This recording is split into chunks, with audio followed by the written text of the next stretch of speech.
Venir de los deportes, de hablar con el jefe de redacción deportiva de esta casa, con John Dos Santos, como les decía, vamos a hablar con un jovencísimo escritor que nos ha sorprendido. Ya lleva tiempo, porque cuando publica realmente su primer libro, ahora no lo contará él, yo creo que sí que tenía esos 16 años a los que él hace alusión en su libro. Pero claro, han pasado ya 2 años desde esa publicación de ese libro. Ahora ha publicado un segundo libro. Mucho por hacer ese último trabajo. Y el al que hago referencia es La crisis vista desde los 16 años. Daniel García Ruiz. ¿Qué tal estás, Daniel? Muy bien, buenos días. Bueno, oye, sorprendidísimo. He dicho bien, ¿no? 16 es cuando publicas este primer disco, este primer libro, y 2 años después publicas este segundo libro, que es Mucho por hacer, que también hablas de economía y de política. Aquí ya te metes en camisas 12 varas. Eso es. Lo primero, la primera pregunta es obligada casi, te lo han hecho 100.000 veces, seguro, y otra vez hacer a 101.000. Pero, ¿por qué con 16 años a un niño, un chaval de 16 años, se le ocurre escribir o cómo ve la visión de un niño de 16 años y llevarla a un libro? ¿Cómo es ese momento? Pues, hombre, yo creo que el explicar una crisis tan compleja, que, bueno, cuando pasa el tiempo te vas dando cuenta que realmente no es tan sencillo como parece, que es más complejo, pero la visión de alguien joven, alguien tan joven, de un niño, pues posiblemente ayude a otra mucha gente a comprender por qué estamos, a otra mucha gente con esas capacidades como las que tengo yo, ¿no? Tan limitadas, con 16 años, a entender por qué estamos aquí, cómo hemos llegado, por qué nos afecta más, por ejemplo, en España, por qué ha afectado, porque ha venido de Estados Unidos, que es la globalización, todo ese tipo de cosas. Y bueno, al final es que es lo que oímos a diario en los telediarios, en la televisión, en la radio, en la prensa, pues hablar de la crisis, la economía. Y yo creo que igual ese gusanillo de entender un poco por qué estamos aquí es lo que me ha llevado a escribir. Pero si lo normal es que con 16 años estemos pensando, yo por lo menos pensaba en el fútbol, en mis amigos, en estudiar, en alguna chica que ya me gustaba, ya. Pero vamos a ver, Daniel, y tú piensas en escribir un libro. Bueno, yo realmente... Además te centras en la crisis. Sí, bueno, yo tampoco realmente por escribir un libro he tenido que dejar ninguna otra cosa de lado, tampoco. Lo que pasa que, bueno, pues cada uno tiene sus gustos, digamos, y bueno, sí que posiblemente pueda ser un poco peculiar, pero así ha sido. Yo me sentía atraído por la economía desde que empecé un poco a estudiarla en el colegio y pues me interesé pues por entenderla y creía interesante también pues el poder explicársela a otra gente que realmente también tendría la curiosidad de saber por qué estamos aquí.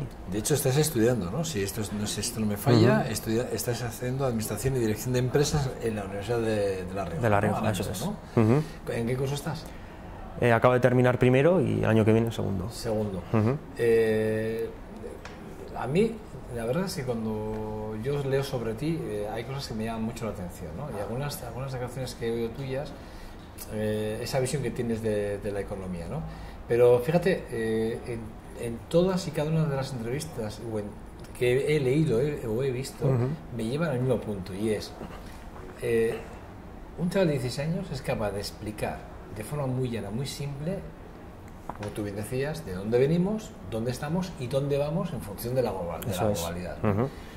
Pero la pregunta que yo me hacía era, ¿será porque realmente ha vivido muy de cerca, es decir, algo que haya podido pasar en el ambiente familiar, o no tan familiar, pero muy cercano, y haya hecho plantearse el porqué de esta situación, por qué a él le puede tocar, o a ellos, o a la gente?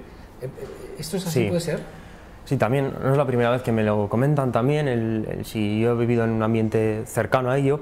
Yo realmente, pues en mi familia, pues por suerte, no hay ahora mismo ningún miembro en paro, tal. Pues, problemas económicos, pues como en todas las que, durante la crisis, pues la mayoría de las familias de clase media, digamos, han tenido pues algún problema o bueno, se han visto afectados de una o de otra forma, y yo pues no me ha afectado otra cosa que más allá de ser un joven que está estudiando y ser de esa parte de la población de la que hay casi un 50 y mucho % en paro, ¿no? La juventud ahora mismo lo tiene complicado para encontrar trabajo, por lo menos aquí, y tiene que marchar fuera. Y realmente pues dices, te haces la pregunta de, tú estás estudiando, claro que te va a servir, porque tú al final estás estudiando y vas a aprender, te va a servir, pero vas a poder trabajar en ello, en ese tipo de cosas, pues al final claro, te afecta, claro que te afecta. Del primer libro, de la crisis vista de diseños, ¿cuál es lo más importante? De la crisis a ti realmente, ¿qué es lo que más te ha llamado la atención? Pues yo realmente yo tengo que decir que para explicar todo lo que explico en el libro, antes he leído varios libros. Y habrás escuchado, y habrás visto, y habrás... Desde luego. O sea, muchos expertos habrás leído, ¿no? Y a mí me gustaba bastante pues escuchar las explicaciones de Leopoldo Abadía. Hombre. Y bueno, a partir de ahí yo creo que lo más importante del libro y lo que más puede llamar la atención es cómo en tan poco tiempo desde Estados Unidos se puede contagiar, bueno, desde Estados Unidos con otros adicionales que hayamos podido tener en Europa, en España, en otros territorios, cómo en tan corto plazo de tiempo se puede contagiar algo tan a nivel mundial, ¿no? Y eso yo creo que es lo que más puede llamar la atención. Luego en el caso de España, pues las elevadas tasas de desempleo, todas esas cosas yo creo que son muy importantes y son las que principalmente destacaría en mi libro: el desempleo, la rápida actuación de la crisis, la rápida expansión, ese tipo de cosas. Cuando has escrito el libro, en las correcciones, cuando te lo han corregido, cuando el editor ha cogido el manuscrito, ¿está la esencia de ese chaval de 16 años o realmente ha habido correcciones que las han situado? Porque es ese peligro que igual yo he visto cuando... No lo he leído, prometo leérmelo, prometo tener deberes. Para estas vacaciones tengo deberes de varios escritores y tú eres uno de los que he elegido. Por cierto, Leopoldo Abadía, yo lo entrevisté, hice una presentación de un libro con él hace muy poquito. Un tipo encantador, un tipo que además sabe muchísimo y además cómo lo sabe, cómo lo explica. Lo importante es cómo lo explica, no es lo que sabe ya, sino cómo lo explica. Porque a veces no es tanto, él decía que no es tanto el conocimiento, sino lo poco que sepamos, saberlo exponer bien, ¿no? Pero en tu caso, yo cuando me pongo a pensar en ti, digo, un chaval de 16 años escribe un libro, habla sobre la crisis, con lo difícil que es entender la crisis para muchos mayores, ¿no? Para mí, por ejemplo, es complicadísimo. Y yo pienso, digo, ¿se habrá desnaturalizado de alguna forma la escritura, la forma de enlazar las ideas? Sí, ¿no? Y lo que es el estilo.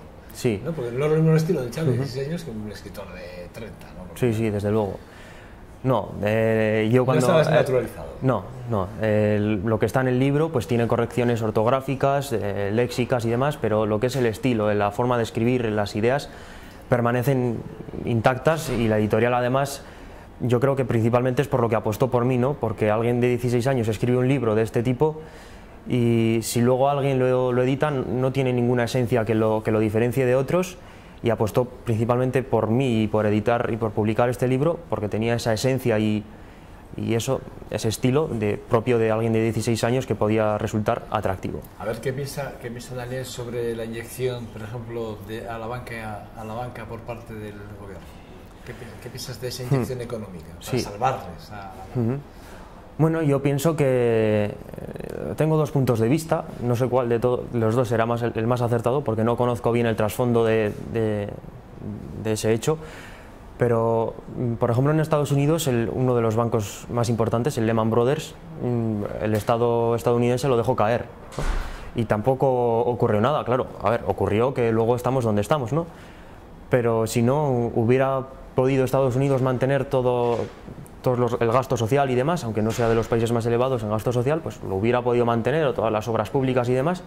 Bueno, pues en España también hemos conocido el nacionalizar bancos o la inyección de capital en entidades privadas. Yo tengo la idea de que una entidad privada debe ser por sí sola la que funcione. Si no funciona, pues habrá veces que haya que dejarlas caer y ya vendrán otras, y si caen será porque no hay igual el nicho de mercado que necesita para subsistir o algún problema y demás. Siempre y cuando no haya detrás, por ejemplo, como en el caso de un banco, unos ahorradores para los que pueda repercutir el que caiga un banco. Si cae un banco y no voy a recuperar mis ahorros, para eso luego también está el fondo de garantía de los ahorros, que no todos los bancos lo tienen, no está en todos los países. Entonces, claro, y como no sé yo muy bien cuál era la situación de España, pues yo te diría que, bueno, así a grandes rasgos, pues el banco que caiga, ¿no? Quiero decir, si no repercute en los ahorradores y únicamente repercute en los accionistas o demás, pues algo habrán hecho mal, desde luego. La responsabilidad también, ¿no? De la mala gestión, efectivamente, entiendo, ¿no? la responsabilidad. La persecución, ¿no? De una mala gestión en Eso el es, bancario. la gestión. Además ya se ha visto que, bueno, el caso más importante que ha sido la nacionalización de Bankia, de las cuales una de las más importantes es Caja Madrid, de los bancos que lo forman, y ya se ha visto todos los problemas que ha habido en las tarjetas opacas, las cuentas maquilladas y demás. Pues bueno, ya se ha visto que al final se ha nacionalizado, y parte de ese problema, o sea, parte de tenerlo que haber nacionalizado, ha sido por la mala gestión. Fíjate, el Lehman Brothers, que es donde mucho de lo que nos ha pasado en Europa viene evidentemente de Estados Unidos, efectivamente, ¿no? Entiende que se desentiende, no al 100%, pero se desentiende una parte muy importante, y ellos ven claramente que donde más va a repercutir es en Europa, y ellos dicen, bueno, claro. yo... Claro, luego ellos también, pues en mi primer libro también explico un poco todo esto, ¿no? Porque desde Estados Unidos, que son ellos principalmente, también nosotros hemos cometido nuestros errores, pero son ellos principalmente los que cometen los fallos y expanden la crisis, y luego a ellos les afecta, parece que de manera más indirecta, ¿no? Y a nosotros de manera más directa. Y es que los bancos estadounidenses, esto es muy sencillo, ellos concedían hipotecas porque las viviendas, los precios de las viviendas estaban en alza, ¿no? Entonces, aunque, por ejemplo, un cliente le concedan un crédito o un préstamo y saben que no se lo va a poder devolver, pero dicen, bueno, si no me lo devuelve, me quedo con la vivienda, que como tiene el precio al alza, pues voy a seguir ganando. ¿Cuál es el problema? Que llega un momento en que las viviendas, la burbuja inmobiliaria, por ejemplo, en España, empiezan los precios a caer, empiezan a estabilizarse como tiene que ser, ¿no? Y no a inflarse. Entonces, claro, pues a los bancos les sale mal el negocio, ese plan que tenían no funciona. Luego, todos esos activos inmobiliarios que ahora les hemos conocido como activos tóxicos, esos activos, esa basura, ¿no?, que tenían los bancos en su balance, pues deciden hacer como productos metidos en paquetes en los que había más basura, menos basura, cosas más buenas y menos buenas. Lo reparten por bancos de todo el mundo, porque todos los bancos, pues para financiarse, compran este tipo de productos y de activos de otras entidades bancarias de todo el mundo. Y luego está también la parte de la actuación de las agencias de calificación, que no hacen bien su trabajo y dan una calificación de sobresaliente a realmente unos productos bancarios que tendrían que tener una calificación muy justa o mala. Y realmente, pues ahora pues, estamos como estamos. Con 18 años, ¿cómo puedes tener esa visión tan así? Sí. Porque, bueno, da gusto escucharte, ¿eh? Pero fíjate tú, hablas de las empresas de evaluación, ¿no? Sí. De riesgos, ¿no? Es que además está demostrado que hay muchos intereses porque muchos de los gestores son gestores que vienen de empresas muy concretas y de países muy concretos y que tienen la necesidad de justificarse, está claro, pero aún así los mercados creen en ello. Sí. Y además les tienen como realmente como empresas valedoras digamos, del ratio que va a hacer que el valor de muchas acciones suban o bajen de manera puntual, ¿no? En el mercado. Sí, eso es así. Y además, bueno, yo eso no me lo consigo explicar. El otro día, bueno, hace tiempo ya, en una charla, salió el debate, incluso me preguntaron, cuando expliqué lo mismo sobre las agencias de calificación, me preguntaron, pero ¿cómo es que ahora las agencias de calificación sigan igual o sigamos con la misma confianza sobre ellas? Y yo decía, bueno, pues es que para eso yo no tengo respuesta, no sé si la tendrá alguien, pero yo no me explico cómo las propias agencias de calificación que nos han llevado a estar en esta situación, no haciendo bien su trabajo, saltándose las leyes, siguen dándonos lecciones de en qué países se puede invertir, en qué países no se puede invertir, qué bancos están bien, qué bancos están mal. O sea, ¿quién realmente garantiza que eso sea así? Porque ellos, no sé. ¿Y España? ¿Cómo ves los recortes? Quiero decir, la presión que ha ejercido Europa sobre España. Quiero decir, esa presión que ahora estamos viendo que pasa con Grecia, ¿no? Ya ves que al final Tsipras, Alexis Tsipras, ha tenido que admitir de alguna forma las propuestas sí, no exactamente como en España, pero sí que es verdad que ha tenido que retocar mucho para que, bueno, a ver qué pasa ahora en Grecia, cómo le van a creer los riesgos, ¿no? A él, ¿no? Evidentemente. Sí. Pero ¿cómo lo ves tú? ¿Cómo ves esa presión que ha ejercido la Europa de todo sobre España, por ejemplo, para estos recortes tan importantes, ¿no?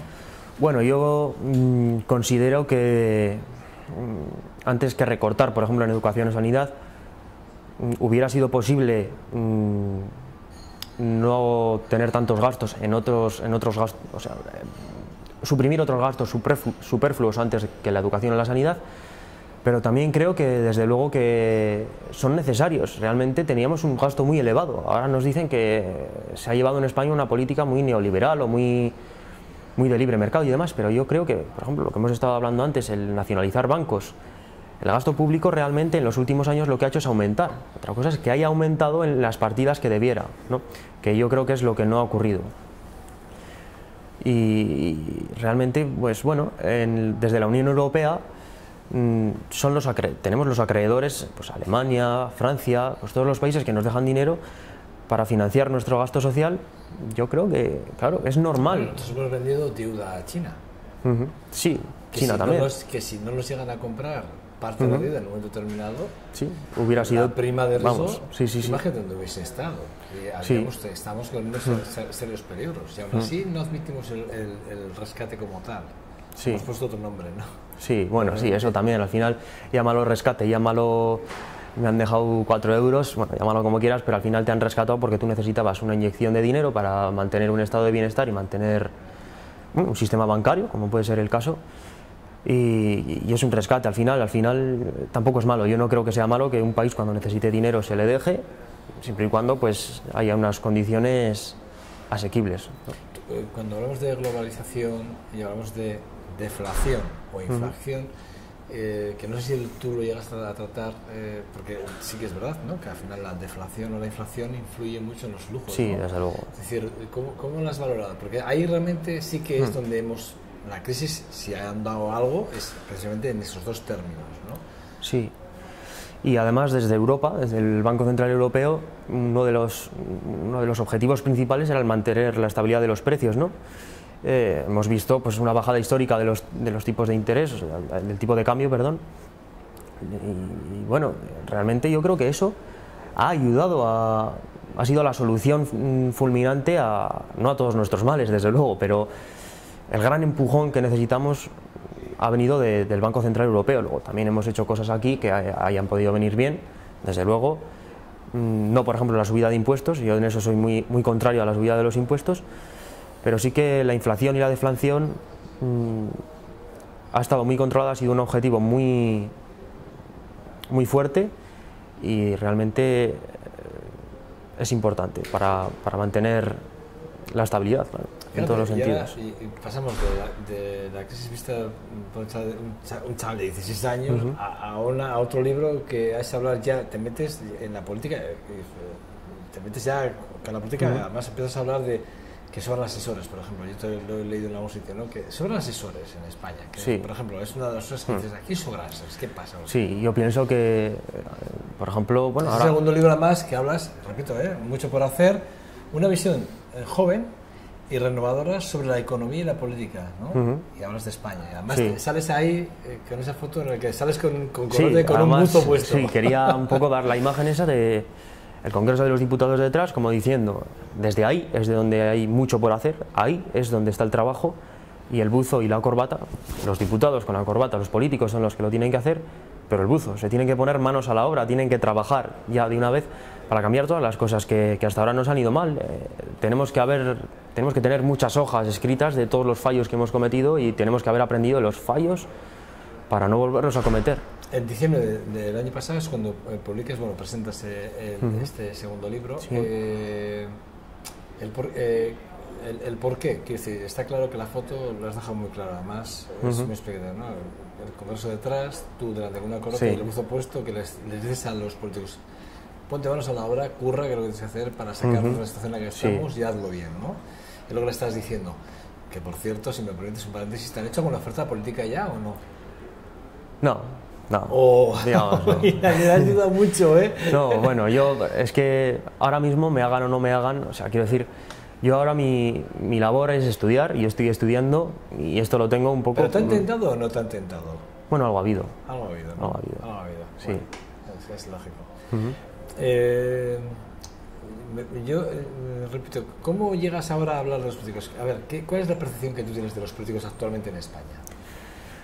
Bueno, yo creo que la percepción que tengo yo es la que tienen muchos ciudadanos, ¿no? La que tenemos la mayoría, y es que la corrupción es un mal, es la gripe de la política. Yo creo que hay unos cuantos políticos, muchos políticos, que han ensuciado el nombre de la política en general y yo creo que ese ha sido el mayor castigo de la política y desde luego lo estamos viendo. Ahora es un año repleto de elecciones, lo estamos viendo, el bipartidismo ya no es lo que era, encontramos parlamentos y cámaras con un montón de fuerzas ideológicamente dispares y bueno, una nueva era del diálogo, del debate, de los acuerdos, de los pactos, pero yo creo que los políticos en general no son tan malos como los pintamos o como los pintan algunos, ¿no?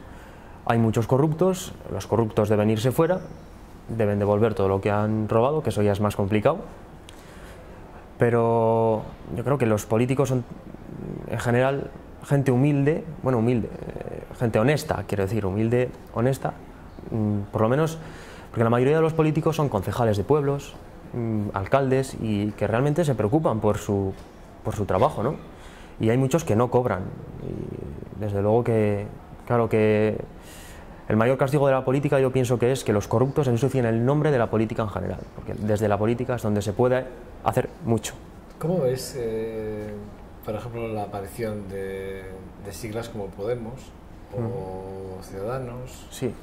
O aquí, como por ejemplo aquí en Vitoria, han aparecido Irabasí, que son la Esquerra Unida, o sea, los Izquierda Unida y Sí. ECUA, ¿no? Que han hecho una formación ahí. ¿Cómo es ese tipo de formaciones pequeñas que están emergiendo y que están dando al traste con el bipartidismo de alguna forma y está haciendo que sea mucho más democrático igual todos los sistemas, ¿no? Sí, pues yo pienso que tal y como estaban las cosas, viene bien. Realmente que vengan más fuerzas políticas, yo no pienso que sea bueno realmente de cara a los inversores que tengan que traer dinero y vean inestabilidad política. Desde ese punto de vista no creo que sea bueno. Pero yo creo que ahora mismo es más importante el asentar las bases de una buena política y unos buenos políticos. Yo creo que la clase política con esto va a espabilar. Los viejos partidos se están poniendo las pilas, ya vemos que el Partido Socialista ha cambiado su cúpula, el Partido Popular ha empezado también con reformas, que son los dos grandes partidos. Realmente les han dado un toque, ¿no? Les han tocado el timbre y les han dicho, oye, aquí espabiláis o caéis vosotros, ¿no? Creo que en ese sentido ha venido bien. Luego, de cara a la estabilidad que pueda traer esto a la economía, cuando aparentemente estamos mejorando, bueno, creo que son esos dos puntos de vista.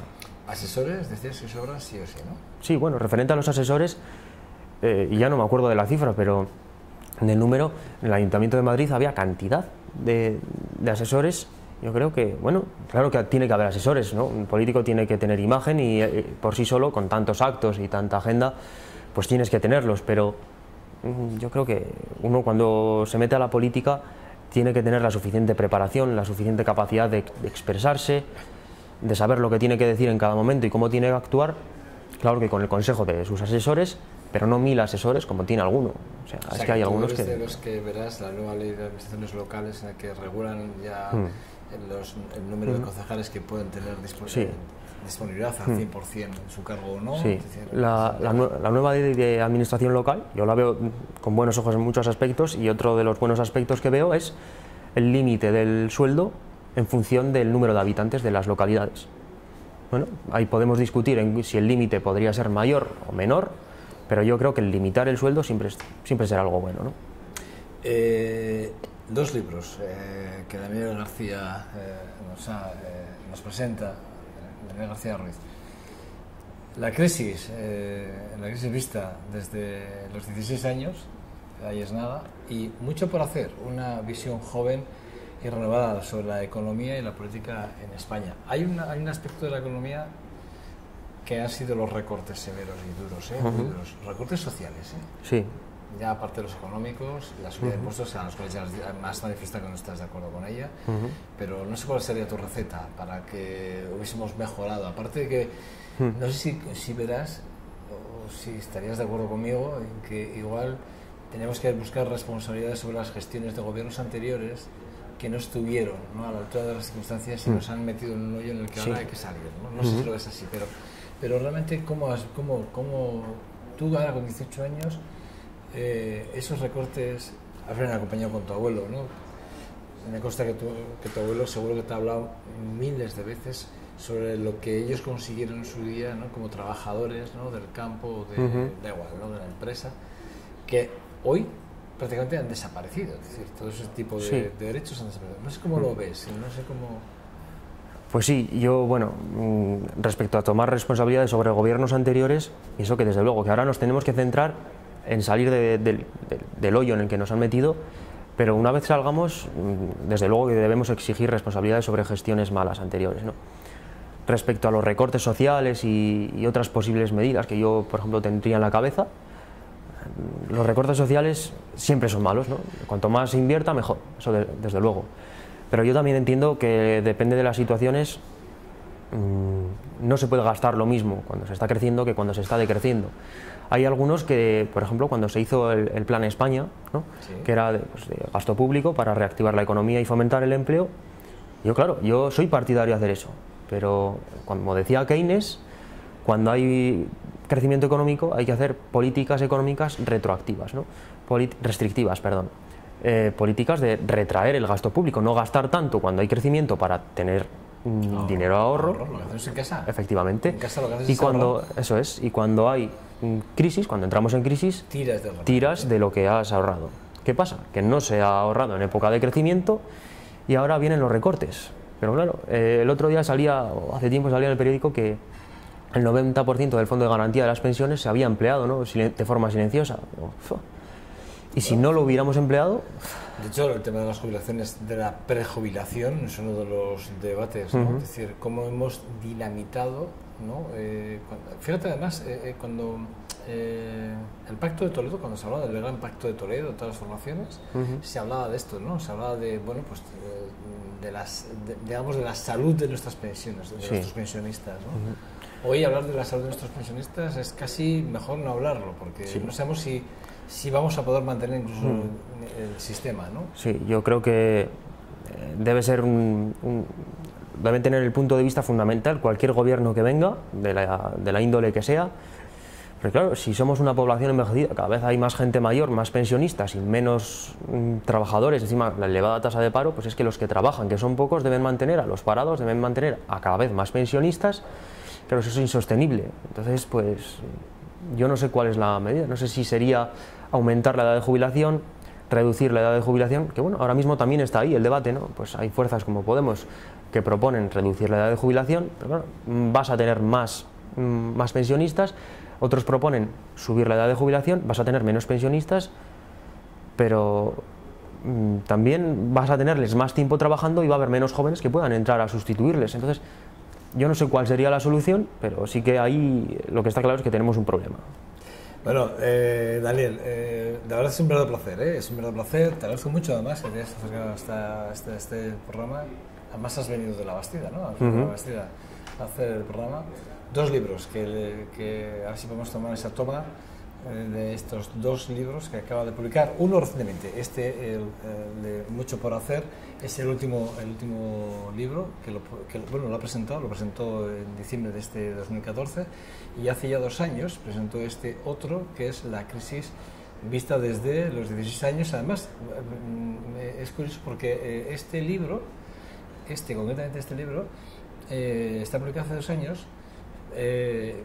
Y lo que a mí me parece que era muy importante saber era si realmente el fondo y sobre todo la forma del libro nos había tocado o no, y realmente se podía ver realmente plasmado la idea de un chaval de 16 años, que es lo que a mí me llama la atención, es lo que yo quiero saber, porque bueno, pues nos va a enseñar, ¿no? Cómo ven, porque además otra cosa, Daniel, es una muestra, un ejercicio de responsabilidad tuya tremenda, porque con 16 años preocuparse, pues hombre, te dice mucho de nuestra juventud, ¿no? Tú eres un exponente, porque parece que hablar de la juventud siempre es decir, es que fíjate, eso están pensando que si lo serás, ¿verdad?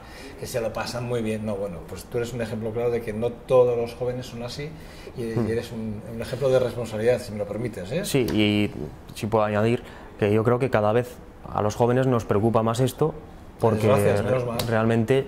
es un asunto para preocuparse, ¿no? Sí. Y cada vez yo creo que hay más, cada vez se habla más en la universidad, en los colegios, cada vez se habla más de esto, ¿no?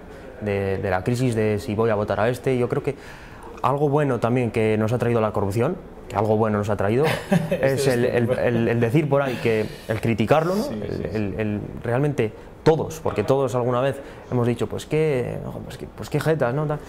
incluso los jóvenes, nos ha encendido un poco esa chispa de decir, pues voy a ir a votar, cuando antes lo que se oía, pues es que no voy a ir a votar porque no sé a quién votar. Pues bueno, pues ahora nos ha encendido la chispa y las ganas, ese gusanillo de ir a votar y preocuparte por las ideas de cada uno. Da gusto escucharte, ¿eh? Da gusto escucharte porque además en vosotros está el futuro de un país que efectivamente está sumido ahora mismo en la máxima corrupción posible que se pueda meter, ¿no? Y además es que llevamos ya años, no meses, años viendo cómo salen nombres y nombres y más nombres. Y da igual, es Andalucía, es Madrid, da igual, nos da igual, pero muchos nombres siempre muy cercanos a la política y vosotros sois esa savia que realmente necesitamos en este país, gente joven, que piensa como tú y que, bueno, pues que seguro que hoy más de un partido estará pensando en llamarte.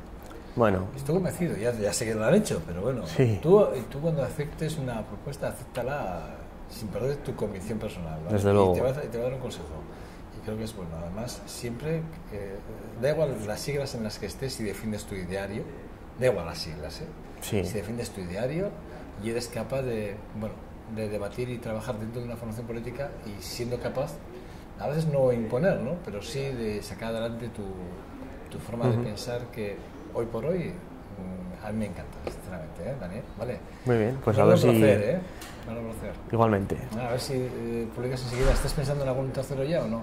No, bueno, de momento ahora me centro un poco en el estudio y luego, bueno, quién dirá en un futuro. ¿Qué te dice tu profesor de economía?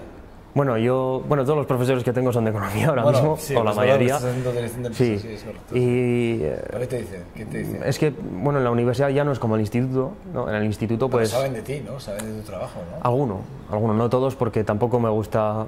Yo, por ejemplo, estoy en la universidad y no voy a donde el profesor a decirle, oye, yo he escrito un libro tal, porque parece un poco como que le quieres decir, ponme un 5 o tal. Se puede haber enterado, ¿no? Sí, bueno, sí, alguno desde luego que lo hay y pues te felicitan y te dicen, pues eso, pues que un poco pues impacta, ¿no? Que alguien, no por nada, ni porque sea más listo que los demás, yo desde luego que en la universidad hay muchísimos que sacan mejores notas que yo y yo no soy de los de sobresalientes, ni mucho menos, pero sí impacta un poco que alguien de mi edad se preocupe por estos temas. No, la verdad es que sí, créeme que sí. Bueno, Daniel García Ruiz, lo miro aquí en la solapa. Sí. Para decirlo bien. Gracias por acercarse a este vosotros. Ha sido un verdadero placer. Igualmente. Podemos estar más tiempo hablando, se me quedan muchas cosas en la cabeza. Pero un verdadero placer y prometo leérmelos. Muy bien. Porque además veo que son cortitos y veo que son de una sentada, que digo un amigo mío, un buen amigo mío escritor, de estos son de una tumbada. Una tumbada, te sientas, te los lees, son fáciles de leer. Gracias, de verdad, Nada, a vosotros. Encantado. Cuídate. Bueno, nada, a ustedes les espero. Pausa para la publicidad y vamos a seguir hablando de literatura. Pero vamos a hacer con nuestro escritor y poeta, Roberto Lastra, que está ya por aquí esperándonos. Hasta ahora.